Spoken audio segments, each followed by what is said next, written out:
जनवरी का महीना आप अपने लिए कैसे प्लान कर सकते हैं? जनवरी का ये नए साल का सबसे पहला ही महीना रहेगा।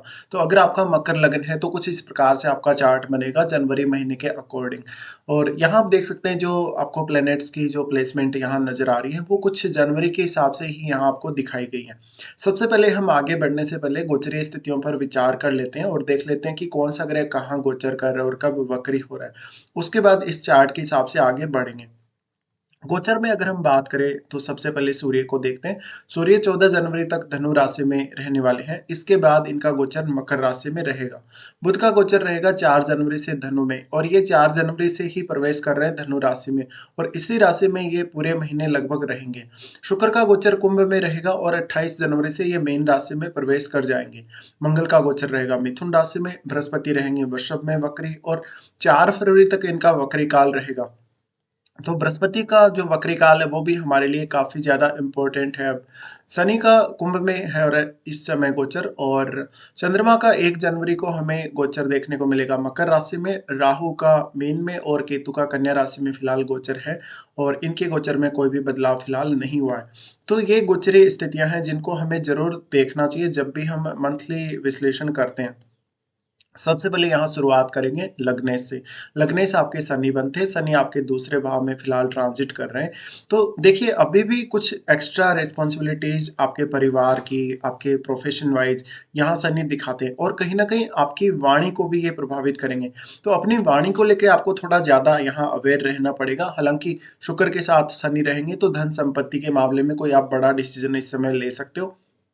शनि का यहाँ आना आपकी खुद की ज़िम्मेदारियों को तो दिखाता ही दिखाता है। आपके पारिवारिक जो भी आपकी रिस्पॉन्सिबिलिटीज़ बन रही है, उनको भी आप पूरा करेंगे, ये यहाँ एक्सपेक्टेड है।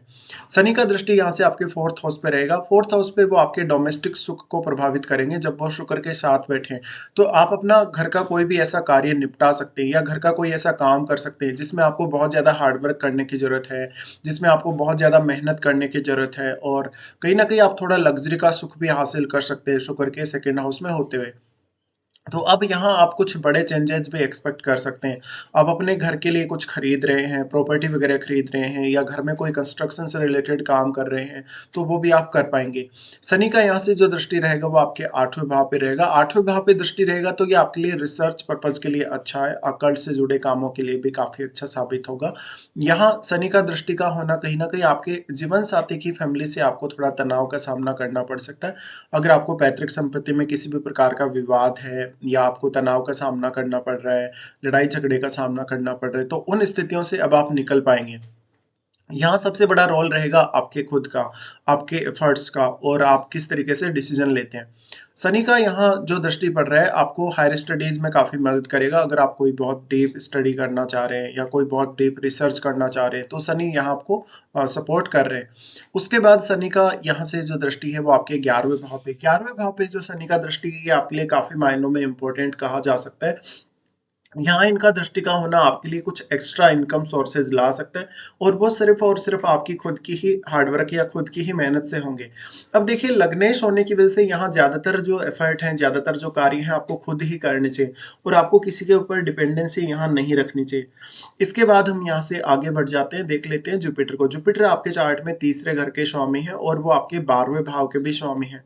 फिलहाल गुरु का गोचर हो रहा है आपके पंचम भाव में। पंचम भाव में गुरु का गोचर आपके लिए काफ़ी ज़्यादा अच्छा कहा जा सकता है। अभी फिलहाल गुरु वक्री कंडीशन में चल रहे हैं, इसलिए आपको फ्यूचर की जो प्लानिंग्स है उनको करने का मौका मिलेगा। आप फ्यूचर को किस तरीके से देखते हैं? आप अपने संतान से रिलेटेड कार्यों को, अपने लव अफेयर्स को या अपनी क्रिएटिविटी को अगर लेकर कोई नया प्लान करना चाह रहे हो, तो इस समय आप विचार कर सकते हो। गुरु आपके चार्ट में 12वें भाव के स्वामी 12वें भाव के स्वामी होने की वजह से अपने संतान का अगर आपका कोई ऐसा पर्पज़ है कि आप संतान को विदेश भेजना चाह रहे हो या आपके संतान को प्रॉब्लम्स आ रही हैं विदेश सेटलमेंट में, तो आप एक बार फिर से प्लानिंग कर सकते हो।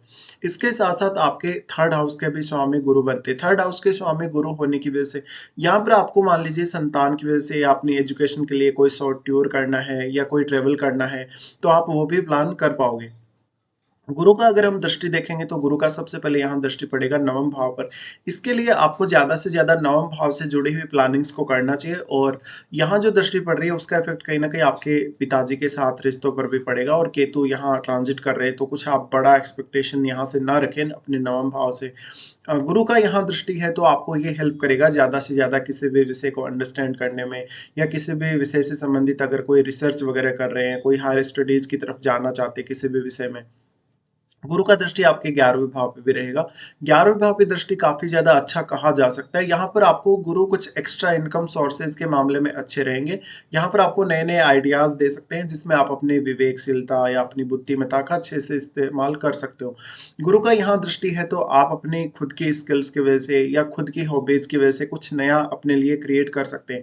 और एक रेगुलर इनकम अगर आप अपने लिए क्रिएट करना चाहते हैं तो यहाँ आपको थोड़ा-सा ज़्यादा सोचना पड़ेगा या थोड़ी ज़्यादा मेहनत करनी पड़ेगी। क्योंकि देखिए इस हाउस का जो लॉर्ड है मंगल वो अभी 6th हाउस में है आपके 6th हाउस में होते हुए आपको थोड़ी सी प्रॉब्लम्स आ सकती हैं लेकिन यहाँ सिर्फ गुरु ही ऐसा प्लेनेट है जो इस मामले में आपको सपोर्ट करेगा और आपके काम को थोड़ा इजी बना देगा। इसके बाद हम यहाँ से आगे बढ़ जाते हैं और बात कर लेते हैं अब मंगल के बारे में भी। मंगल देखिए 4th लॉर्ड है और 4th लॉर्ड होके ये गोचर कर रहे हैं आपके 6th हाउस में। 6th हाउस में जब भी इस प्रकार से मंगल गोचर करते हैं तो डोमेस्टिक मामलों को लेकर थोड़ी ज्यादा अवेयरनेस रखनी चाहिए आप लोगों को। डोमेस्टिक मामलों में कोई विवाद चल रहा है माता-पिता के साथ या घरेलू कोई विवाद है पहले से जो कि चला आ रहा है पुराने समय से, तो ऐसे मामलों पर आपको ज़्यादा ध्यान देने की आवश्यकता है। यहाँ मंगल आपके चार्ट में 11वें भाव को भी रिप्रेजेंट कर रहे हैं, तो अगर आपका किसी के साथ कोई भी मामला चलता है, लड़ाई-झगड़ा चलता है, तो उसमें आपको ही ज़्यादा से ज़्यादा फ़ायदा होने के चांसेस हैं। मंगल का यहाँ से जो दृष्टि रहेगा नवम भाव पे रहेगा, नवम भाव पे इनकी दृष्टि आपके लिए काफ़ी ज़्यादा अच्छी कही जा सकती है। अगर आप कोई भी प्रकार का कंपटीशन फेस कर रहे हैं अपने हायर स्टडीज़ को लेके या अपने किसी भी प्रकार के अन्य स्टडीज़ को लेके, इसके अलावा अगर आप अपने स्टडीज़ को लेके या अपने रूटीन वर्क को लेके कोई लंबी यात्रा का प्लान कर रहे हैं या आप विदेश भी इवन जाना चाहते हैं, तो यहाँ मंगल आपको काफ़ी ज़्यादा इफ़ेक्टिव रहेंगे। हालाँकि यहाँ केतु हैं, तो एक थोड़ी-सी विस्फोटक स्थिति यहाँ ज़रूर बन सकती है, जो कि रिश्तों को लेकर अच्छी नहीं रहेगी। यहाँ पिता के साथ और अपने गुरुजनों के साथ थोड़े-से मतभेद होने के भी चांसेज़ हैं, क्योंकि आपकी एक्सपेक्टेशन इस हाउस से बहुत ज़्यादा रहेगी मंगल की यहाँ दृष्टि पड़ने की वजह से। तो ये आपको देखना है। इसके बाद मंगल का दृष्टि आपके 12वें भाव पे। 12वें भाव पे जो दृष्टि है वो आपको क्रिएटिविटी में मदद करेगी, कुछ नए इनकम सोर्सेज़ खोजने में मदद करेगी। अगर आप विदेश में रहते हैं या विदेश में ऑलरेडी पूर्ण रूप से सेटल हैं, तो भी आपको ऐसा मंगल मदद करेगा कुछ नए इनकम सोर्सेज़ लाने के लिए। लेकिन ये आपके रिलेशनशिप के लिए उतनी अच्छी स्थिति नहीं है। यहाँ पर मंगल की दृष्टि फिर आपके लगन पर भी पड़ेगी। लगन पर जब भी मंगल की दृष्टि पड़ती है, तो ये ज़्यादा से ज़्यादा एग्रेशन देने का काम करता है। हालाँकि यहाँ मंगल जो आपको एग्रेशन दे रहे हैं, आपको उसको पॉजिटिव वे में यूज़ करना चाहिए। आप अपने प्रोफ़ेशन के लिए या किसी भी ऐसे काम के लिए अपने एग्रीशन को यूज़ कर सकते हैं, जहाँ पर आपका काम प्रॉपर्ली नहीं बन पा रहा है। तो मंगल का ये दृष्टि लगभग आपके लिए काफ़ी ज़्यादा ही फ़ेवर करेगा, अगर आपके लगन में कोई भी प्लैनेट नहीं है तो। इसके साथ-साथ आप यहाँ जो जिन ग्रहों का दृष्टि पड़ रहा है आपके लगन पर, उनको ज़रूर देख लीजिएगा। इसके बाद हम देख लेते हैं शुक्र को। शुक्र आपके चार्ट में 5वें भाव के स्वामी और आपके चार्ट में वो 10वें भाव के स्वामी बनते हैं। इनका गोचर हो रहा है फिलहाल 2nd हाउस में। तो जो भी लोग स्टॉक मार्केट से रिलेटेड काम कर रहे हैं या जो लोग ट्रेडिंग वगैरह कर रहे हैं, उनको कुछ फ़ायदा होने की उम्मीद हो सकती है शुक्र के इस गोचर से। इसके अलावा यहाँ शुक्र दिखाता है, शनि के साथ जब भी शुक्र होता है, तो कहीं न कहीं कुछ एक्स्ट्रा रिस्पॉन्सिबिलिटीज़ को दिखाता है, अपने परिवार के प्रति, अपनी संतान के प्रति और अपनी प्रोफ़ेशनल लाइफ़ में भी। और क्योंकि वैसे भी शनि कर्म कारक है, इसलिए आपको अपने प्रोफ़ेशन पे या अपने काम के रिगार्डिंग ज़्यादा से ज़्यादा ध्यान देना चाहिए और अपने रूटीन को आप अच्छे से सेटल रखेंगे, तो आपके लिए काम करना और भी ज़्यादा ईज़ी रहेगा। शुक्र का यहाँ वाणी स्थान में आना कुछ हद तक आपको वाणी से रिलेटेड क्रिएटिविटी में मदद कर सकता है। शुक्र का दृष्टि यहाँ से 8वें भाव पे भी रहेगा। 8वें भाव पे जो दृष्टि रहेगा वो आपके लिए काफ़ी अच्छा रहेगा किसी भी विषय को एक्सप्लोर करने के लिए या रिसर्च वगैरह करने के लिए।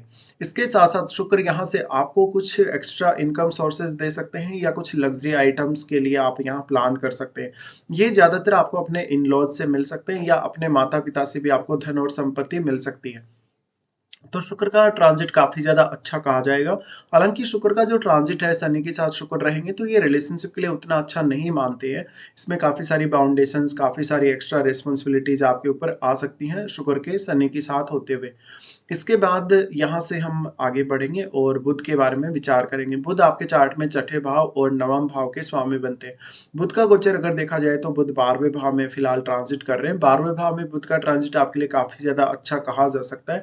आप अगर अपना फ्यूचर विदेश में देख रहे हैं या अपना करियर विदेश के साथ जोड़कर आप आगे बढ़ाना चाहते हैं तो यहाँ पे अगर आप ऑलरेडी विदेश जाना चाह रहे हैं या विदेश में ऑलरेडी सेटल्ड हैं, तो आपके लिए ये बुध का गोचर काफ़ी अच्छा रहेगा, आपकी क्रिएटिव वर्क्स के लिए भी काफ़ी अच्छा रहेगा। और अगर आप 12वें भाव से रिलेटेड कोई भी स्टडी वगैरह कर रहे हैं या कुछ नया एक्सप्लोर करने की कोशिश कर रहे हैं 12th हाउस से रिलेटेड, तो भी आपको बुध यहाँ काफ़ी सहायता करेंगे। इसके साथ-साथ बुध की दृष्टि यहाँ से पड़ेगी आपके 6th हाउस पे, तो बुध यहाँ आपको 6th हाउस से जुड़े कार्यों में मैनेजमेंट के लिए बहुत अच्छा है। और सूर्य और बुध का युति यहाँ जो रहेगा वो लगभग 10 दिन के लिए रहेगा, तो यहाँ आपको सूर्य भी कुछ हद तक सपोर्ट करते हुए नजर आएंगे। लेकिन यहाँ मंगल है तो अपने कलीग्स के साथ या अपने बॉस के साथ थोड़ा सा आप देखिएगा, आपका रिलेशन उनके साथ खराब नहीं होना चाहिए। इसके अलावा ये भी संभावना है कि आप अपने वर्क प्लेस को लेके या अपने किसी भी पर्टिकुलर काम को लेके लगातार ट्रेवल करेंगे काफ़ी फास्ट, और आपको थोड़ा इस मंथ में मेहनत ज़्यादा करना पड़ेगा। बुध आपके चार्ट में 6th लॉर्ड तो है ही, वो आपके नवम भाव के भी स्वामी, तो नवम भाव के स्वामी होते हुए जब भी बुध इस प्रकार की स्थिति में होते हैं, आप अपने हायर स्टडीज को कैसे प्लान करते हैं, अपने हायर स्टडीज में आप कितना एफर्ट इस समय डाल सकते हैं, ये आपको यहाँ प्लान करना है। इसके बाद हम यहाँ से आगे बढ़ जाते हैं, चंद्रमा के बारे में देख लेते हैं। चंद्रमा आपके 7वें भाव के स्वामी हैं। स्टार्टिंग में अगर इनके गोचर को देखा जाए तो इनका गोचर आपके लगन में ही रहेगा। लगन में चंद्रमा का गोचर काफ़ी अच्छा कहा जा सकता है। यहाँ पर चंद्रमा आपको बहुत ज़्यादा बैलेंस में लाएँगे इमोशनली और मेंटली। इसके साथ ही चंद्रमा की दृष्टि जो कि सप्तम भाव पे पड़ेगी, लगभग ये 3 दिन तक के लिए ही प्रभाव रहेगा। यहाँ अगर आपका कोई भी प्रकार का इश्यू है पार्टनरशिप में या मैरिड लाइफ में या अपने पार्टनर के साथ, तो उस स्थिति को आप बैलेंस कर पाएँगे। यहाँ पर कहीं न कहीं आप थोड़े ज़्यादा डेडिकेटेड रहेंगे अपने पार्टनर के प्रति। चंद्रमा लगभग 4 तारीख के आसपास आपको आपके सेकंड हाउस में देखने को मिलेंगे, जहाँ पर वो आपकी कुछ रिस्पॉन्सिबिलिटीज़ को बताते हैं। शनि और शुक्र के साथ जब भी वो आते हैं, तो यहाँ पे कुछ हद तक आपको क्रिएटिव मामलों में मदद मिल सकती है। यहाँ पर आपको कुछ नए इनकम सोर्सेज़ मिल सकते हैं और मैनेजमेंट की अच्छी क्षमता आपको मिल सकती है, जिसमें आप अपने धन और संपत्ति को मैनेज करेंगे। चंद्रमा का यहाँ आना आपके लिए वाणी के हिसाब से भी काफ़ी ज़्यादा अच्छा कहा जा सकता है। कुछ हद तक आपकी वाणी यहाँ मधुर होगी। उसके बाद चंद्रमा प्रवेश करेंगे थर्ड हाउस में। थर्ड हाउस में ये राहु के साथ रहेंगे, डिसीजन लेना उतना आसान नहीं रहेगा, एक्सपेक्टेशन काफ़ी ज़्यादा हाई रहेंगी। या थोड़ा-सा मैरिड लाइफ में या पार्टनर के साथ कुछ कन्फ्यूजन की स्थितियाँ बन सकती है, क्योंकि चंद्रमा आपके लिए सप्तमेश ही है। इसके साथ-साथ आपने अगर कोई भी बिज़नेस किया है, बिज़नेस में कोई भी पार्टनरशिप कर रखी हो, तो उस पर भी आपको ध्यान देना काफ़ी ज़्यादा ज़रूरी हो जाएगा। तो चंद्रमा का यहाँ आना भी आपको हालाँकि माइंड से तो काफ़ी एक्टिव बनाएगा और काफ़ी क्रिएटिव भी बनाएगा, लेकिन आप कितना ज़्यादा एफ़र्ट करते हैं, कितना ज़्यादा ध्यान दे सकते हैं आप अपने रूटीन वर्क पे और अपने आप पे भी। चंद्रमा का फिर गोचर होगा आपके 4th हाउस में। 4th हाउस में इनका गोचर बहुत ज़्यादा अच्छा कहा जा सकता है। मेष राशि में इनका गोचर होगा तो कुछ अपेक्षाएँ ज़्यादा रहेंगी अपने घर परिवार के लोगों से, अपनी माताजी से और अपने जीवन साथी से। लेकिन आप यहाँ कितना ज़्यादा अपने आप को बैलेंस में ला पाते हैं इमोशनली और मेंटली। यहाँ से चंद्रमा आपको कुछ हद तक आपके करियर से संबंधित मामलों में भी सपोर्ट करते हुए नज़र आएँगे, जहाँ पर वो आपके करियर के लिए कुछ नए आइडियाज़ दे सकते हैं आपको। इसके बाद हम आगे बढ़ जाते हैं, सूर्य के बारे में बात कर लेते हैं। सूर्य आपके 8वें भाव के स्वामी बनते हैं। सूर्य का गोचर आपके चार्ट में अगर देखा जाए तो 12वें भाव में रहेगा। तो जो लोग भी रिसर्च पर्पज़ से, अकल्ट के पर्पज़ से विदेश जाना चाह रहे हैं या कोई भी प्रकार का अगर क्रिएटिव वर्क करना चाह रहे हैं, उनको सूर्य बहुत ज़्यादा सपोर्ट करेंगे। सूर्य और बुध का युति भी यहाँ रहेगा, लगभग 10 दिन के लिए ही ये युति रहेगा। क्योंकि बुध 4 जनवरी से धनु में प्रवेश करेंगे और सूर्य लगभग यहाँ 14 जनवरी तक रहने वाले हैं। तो 14 जनवरी तक का जो समय है आपके लिए काफ़ी ज़्यादा फ़ेवरेबल कहा जा सकता है सूर्य और बुध की युति होने से। ये युति का फ़ायदा उन लोगों को सबसे ज़्यादा मिलेगा जो ऑलरेडी विदेश में परमानेंटली सेटल्ड हैं या विदेश के साथ जुड़ के अपना कोई भी बिज़नेस कर रहे हैं या कोई अपना अच्छा खासा जॉब कर रहे हैं। इसके साथ-साथ आपके लिए कुछ न कुछ नई स्किल्स डेवलप करने का आपको मौका मिलेगा, जिनका प्रयोग आप अपने करियर के लिए कर सकते हैं या अपने प्रोफ़ेशन में भी कर सकते हैं। सूर्य यहाँ से आपकी डेली रूटीन को बैलेंस करने का काम करेंगे। यहाँ वो उनकी दृष्टि रहेगी, मंगल पर दृष्टि रहेगी, तो मंगल को भी कहीं न कहीं सूर्य एनर्जी प्रोवाइड करेंगे। बट मंगल पहले ही बहुत ज़्यादा फायरी है, इसलिए यहाँ आपको अपने कलीग्स के साथ थोड़ा ध्यान रखना पड़ेगा। उनके साथ किसी भी बात को आपको लेके कहीं न कहीं विवाद ना होना चाहिए। सूर्य का जो दृष्टि है वो आपके लिए आपके रूटीन को मैनेज करने में काफ़ी ज़्यादा हेल्प करेगा और क्योंकि बुध सूर्य के साथ रहने वाले हैं, इसलिए आपकी डेली रूटीन में या डेली लाइफ में किसी भी प्रकार की कोई समस्या आ रही है, कोई भी प्रकार का आपने कोई बड़ा रिस्क लिया है, तो उन मामलों में यहाँ आपको सपोर्ट करते हुए नज़र आएँगे दोनों ही ग्रह। उसके बाद सूर्य आपके लगन में ही आ जाएँगे, लगन में सूर्य काफ़ी अच्छा प्रभाव डालेंगे। सूर्य के लगन में आने की वजह से आपके लिए प्रभाव बहुत ज़्यादा अच्छे रहेंगे, बट वास्तव में यहाँ थोड़ा-सा ईगो क्रिएट होगा और अगर आप इस हाउस से रिलेटेड काम कर रहे हैं, जो कि आपका 8वाँ भाव है, आपका सूर्य का घर है ये। इस हाउस से रिलेटेड कोई भी काम आप अगर फ़िलहाल कर रहे हैं प्रोफ़ेशनली या पार्ट टाइम, तो वो काम आपके लिए काफ़ी ईज़ी होने वाला है। ये स्थिति 14 जनवरी के बाद बनेगी।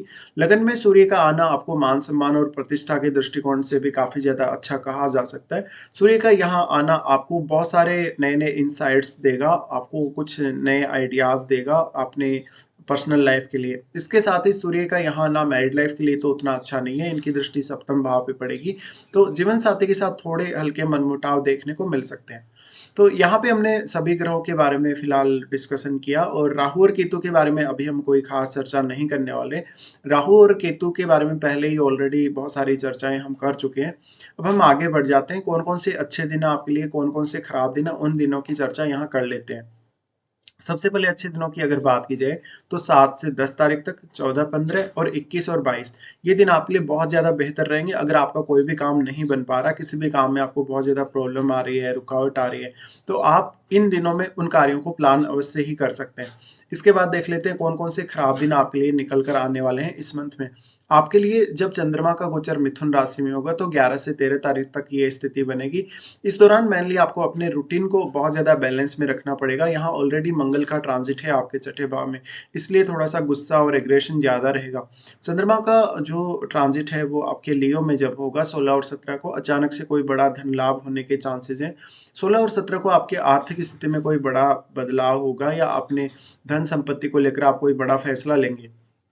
चंद्रमा का गोचर जब धनु राशि में होगा 26 और 27 को, ये दौरान आपके लिए कुछ हद तक स्पिरिचुअलिटी में प्रोग्रेस हो सकती है। 26 और 27 को आपसे कोई गलत फैसला या गलत डिसीजन हो सकता है। आप इस दौरान अपने स्वास्थ्य का ख्याल भी ज़रूर रखिएगा। तो 26 और 27 को थोड़ी ज़्यादा तकलीफ हो सकती है आपको।